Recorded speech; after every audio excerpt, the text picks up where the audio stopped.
I'm Tim Neubauer, and this is a safety moment. Training records are as important as the training. As a safety auditor, I review a lot of training records. Unfortunately, a significant number of those reviews happen after an OSHA investigation began or legal proceedings have been initiated.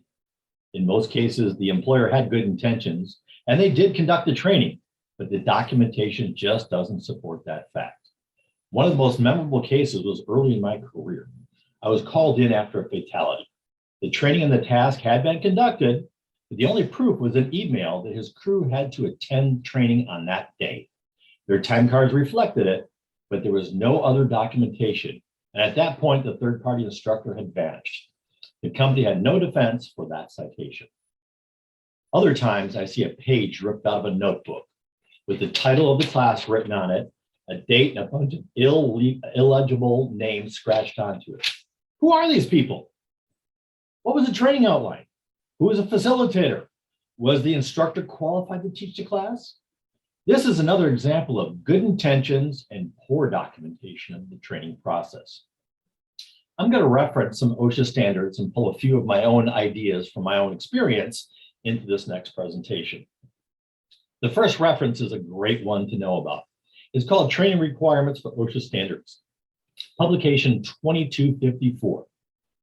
It's a cheat sheet of all the times that OSHA standards set training criteria. An important thing to mention is that a lot of standards have different documentation requirements. I would suggest generating a list and then creating a new training document template that meets all of the standards. The scope of this article will focus on general industry and construction for documentation requirements and instructor qualifications. I will not cover the required training content or the length of record retention or expirations. I'm going to leave all that alone. That's for another session. So let's start with the basics. The name of the training session, the date of the training session, and the name of the participants. Some cases it also requires job titles. That's a pretty low bar. Several standards require other items. One of them is a course outline, and that could be a bulleted list of the major topics that you're talking about. In other cases, the training has to be certified. That means the instructor signs that I certify this training was complete. Certification of training. Signature of the instructor has to be on some of these. In other cases that ask for the qualifications of the instructor. The name and address of the trainer. Sometimes it requires you to provide them the means of verification of understanding of the content. What that means is that you gave them a quiz or there was a hands-on assessment, you've done something, you've done a job safety observation afterwards. Sometimes they want a statement of completion, which is I completed this class, which is very similar to the certification. List of equipment used in training, especially with forklift. You say I drove this machine, this serial number in my training. And other times with respirators, you need to say the model of respirator you used. Some standards require that you have issue a certificate, and that certificate needs to be numbered and tracked. Date of evaluation is another one. So in this case right here, I'm going to go back to the forklift standard in 1910-178, where you have to have the name of the instructor and the signature of the instructor, but then you have to have the date of the evaluation and the name and signature of the evaluator. And if you say I was instructor and the evaluator, you might find yourself in a little bit of a quandary because it requires both. So you either have to print your name and sign twice or put both titles on there. Once again, name and signature evaluator is one of those topics. You have to provide documentation of the evaluation of student competency on some of these, which means the test, the observation, something like that. There is a number of standards, especially in the HAZCOM and the chemicals and the HAZWOPER sections, where you have to maintain to be able to produce course content upon request. Now think about this. You had a class, you had a PowerPoint, you created a handout, and you didn't save the handout and you've updated your PowerPoint. Now they want to go back 2 years ago and say, what did you talk about? You have to maintain that original course material somehow, because you have to produce it in a lot of the chemical standards. Maintain and be able to produce the course content upon request.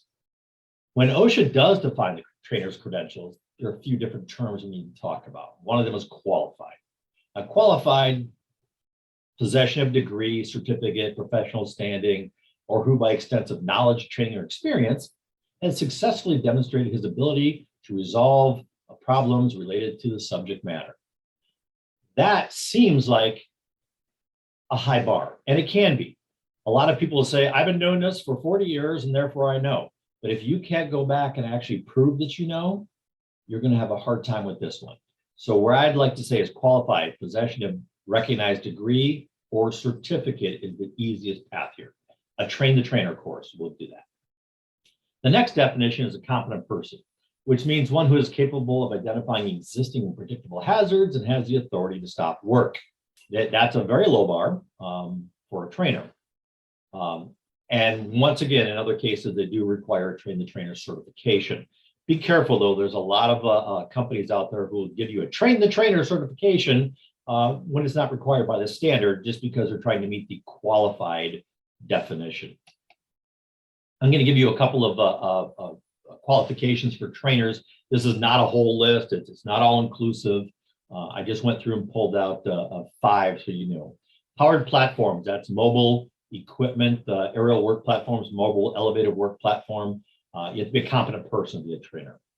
HAZWOP, in both general industry and construction, you need to be qualified by attending a class. Permit required confined space, the instructor needs to be qualified. Steel erection for fault protection, rigging, multiple lift rigging, connector training, those instructors have to be qualified.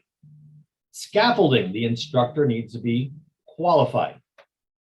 There are some rare instances where work experience may allow you to bypass training. As I was looking some of them up, most of them says if you've been doing this job since 1992 or prior to 1992, you don't have to take training, which means you've already been doing it for 30 years before today. Most of those folks have already cycled out, retired, and moved on. So the chance of you being able to use your past work experience is pretty slim in most of the standards. The better your documentation of training is can also be associated with the quality and consistency of training. A well-documented class can be repeated again and again and again. A poorly documented class just happens. It lessens exposure to fines and litigations when you have a well-defined safety program, a safety training program with good documentation. In the end, folks, feel free to use this list above to audit your training records and modify your current sign-in sheet so that you cover all of this documentation needs. I'm Tim Neubauer, and this has been your Safety Moment.